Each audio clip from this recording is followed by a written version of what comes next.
Welcome to the Mama Needs a Moment podcast with your hosts, Chrissy and Cindy, founders of Her Plus Health Collective, and moms who understand the chaos of juggling it all. But here's the thing, your well-being matters. That's why we're on a mission to change the way moms take care of themselves. This season, every episode features a roundtable conversation, bringing together trusted experts from different backgrounds to talk about the topics that matter most to moms, creating space for more collaborative whole person care. These episodes are short, meaningful, and easy to fit into real life. You'll hear from our Her Plus expert providers sharing expert insight and real life tips you can use right away. Learn more about them in our free provider directory linked in the show notes. So take a deep breath, grab your coffee, and let's make these moments count.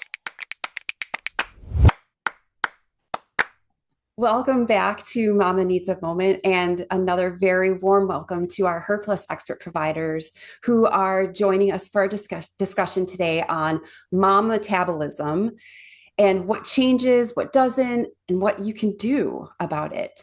Together, we are all striving to help moms understand what is actually within their control regarding their metabolism, what's normal, and what sustainable habits truly support long-term health and vitality. Before we begin, each expert will briefly introduce themselves and share their area of focus. This way, our listeners will be able to tell through the voice who is talking.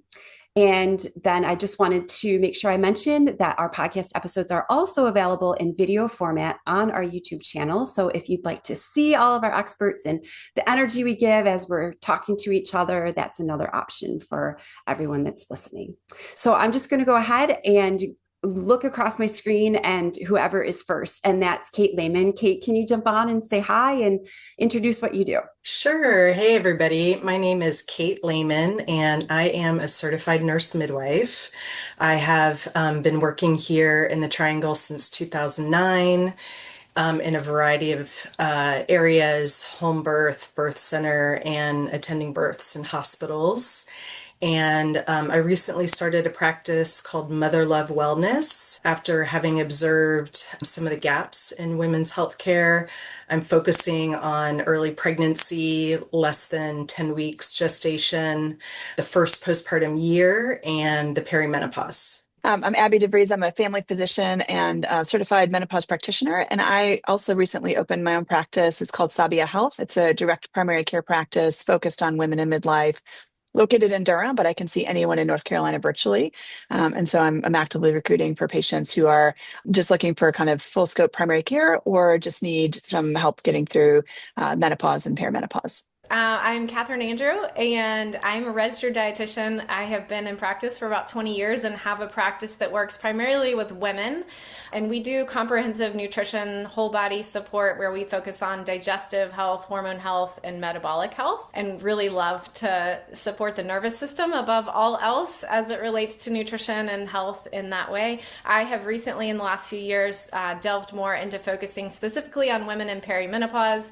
So I work with women in that age group and love my work and love helping women navigate so much of the clutter that we see online. Hi, everyone. I'm Sarah Parise, founder of Great Days by Sarah. I'm an ACE certified personal trainer going into my 21st year, which is crazy. So yes, I started when I was like 8 years old. And then I tagged on a perinatal wellness specialty when I found out I was pregnant. So I work with mamas that are going through pregnancy or trying to get pregnant, and then through their whole journey of becoming moms, where we tend to fall to the bottom of the priority list. And I learned that the hard way as a mom. So now I work with moms in the physical, the mental, and emotional capacity of carving out 2% of the day for themselves so they can love the way they look and feel, have more energy and confidence. Thank you so much. It's so wonderful to have all of you here. And I'm going to just go right ahead into our discussion because we've got a lot to cover and it's going to be a wonderful conversation. So Chrissy and I work with a lot of moms, and we hear so many moms say something in regard to their metabolism. For example, my metabolism is broken. Especially, this comes up a lot, especially after having kids or as we get older. It's important to reframe what's actually happening in our bodies through each stage. So my question to you all is, How does a woman's metabolism naturally change across different phases of life? So there's menarche, which is when you start your period. There's moving into the reproductive years. Then we go into postpartum, perimenopause, which I am in happily right now. And then we go into menopause. And then there's also those periods in life where we have chronic stress. So, why are these changes adaptive that we see within our bodies rather than signals and signs that something is wrong? I think referring to metabolism through a woman's lifespan as adaptive is a really important key to point out. Like you said, adolescence is a time when the woman's body is laying down the foundation for future fertility. There's major physical changes driven by these sex hormones, and she's getting fat deposits in certain parts of her body that are going to support this. Again, moving on to pregnancy, a woman is a host to a new life, to growing a baby. This is a very physically and chemically demanding time, and the body is essentially supporting too. So it's holding on to that reserve, which is goes back to evolution, right? In times of famine, we were trying to hold on to what we had so that she could not only support her own body, but also a growing baby.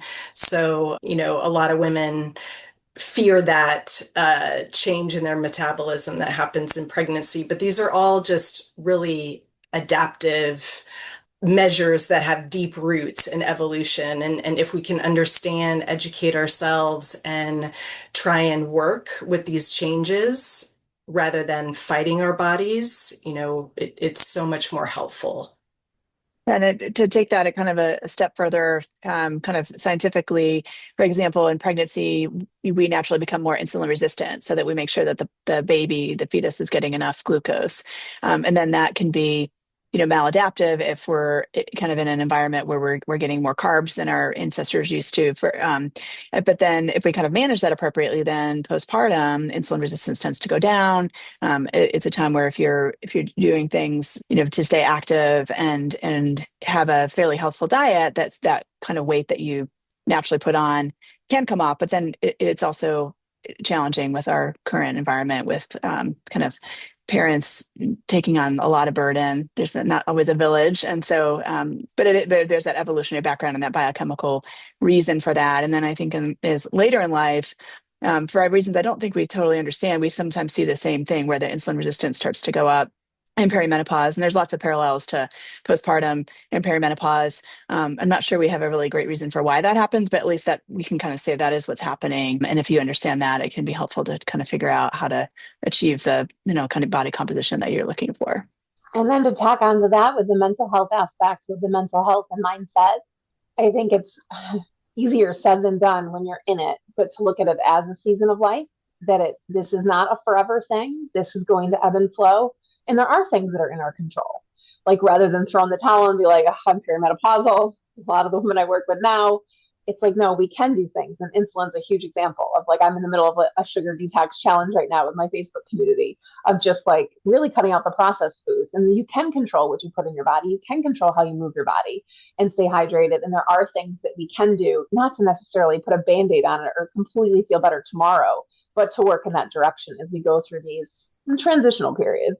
I wanted to add, I think it's a great idea, Sarah, of what we can control. And sort of backing up a step, metabolism, it is a largely misunderstood concept and just a fuzzy concept for a lot of people. But if you think of it sort of as the sum total of all the reactions in your body, it is often driven by safety, which is what both of these experts were talking about, and the idea that our body is not going to rev up a lot more reactions if we are feeling unsafe. And a lot of these transitions in life where we see our metabolism change is where our bodies are quite unsure of what's happening, what's coming next, what is my role right now, and how do I adapt to support that. So again, reiterating what these ladies have said. And so I think one of the biggest things with even just changing our language around metabolism, of recognizing that it doesn't break. It's never fixed or broken, but the sort of thing that we started with in terms of adapting, and that there might be a new role, but how do I listen to my body and learn what its new role is and work with it? Again, all of these women have said that in different ways. Instead of thinking of metabolism as an on-off switch, I think is really maybe the most important thing about it.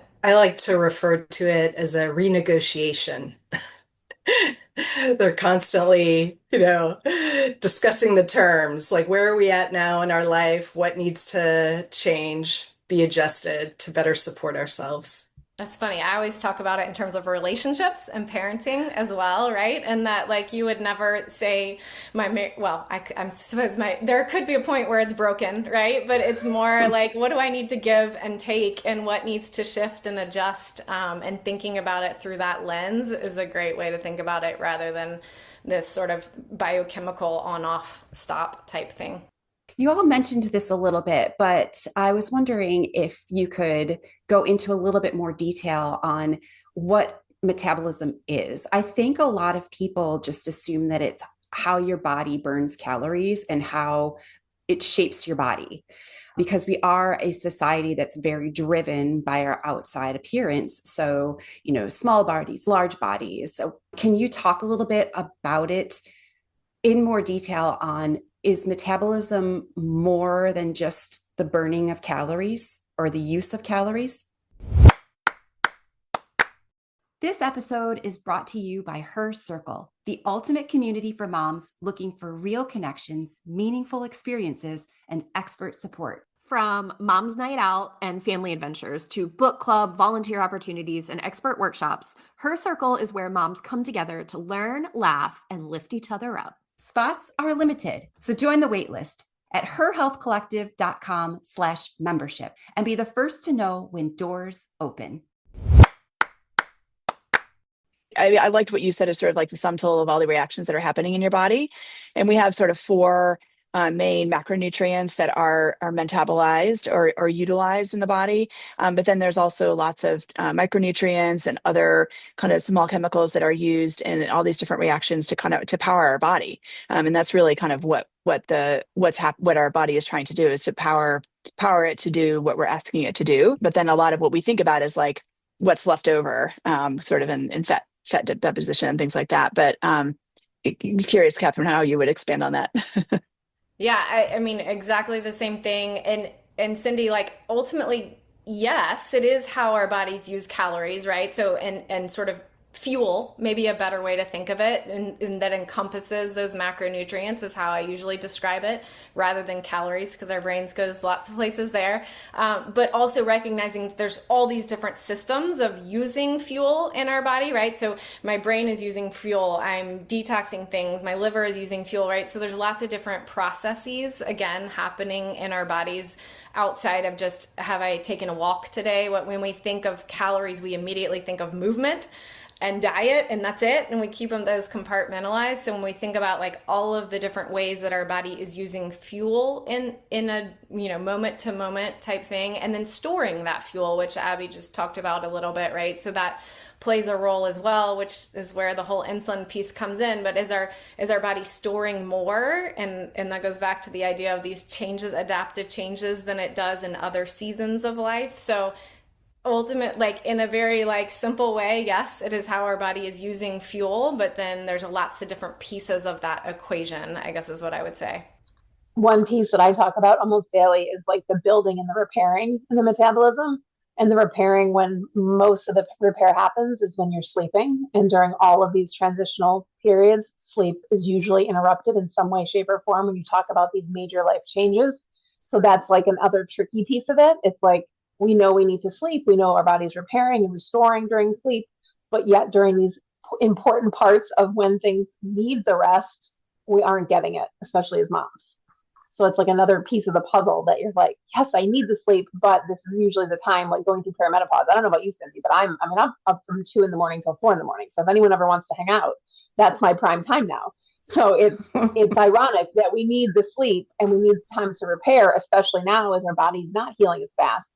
But yet during these times of transition, it's when we usually get the least amount of sleep. Yes. Yeah. And fortunately, knock on wood, I need to knock on everything around me. My sleep is actually pretty good right now.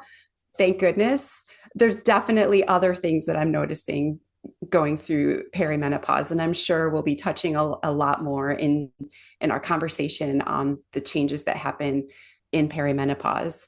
But I really loved the discussion we just had about how metabolism is dynamic and it's helping us through each stage of our lives, and how often we demonize it doing its natural process. And I am so grateful that we have experts out there that are changing those words, so that moms that are listening can get a better viewpoint, learn more about what is actually happening in their bodies. So thank you so much.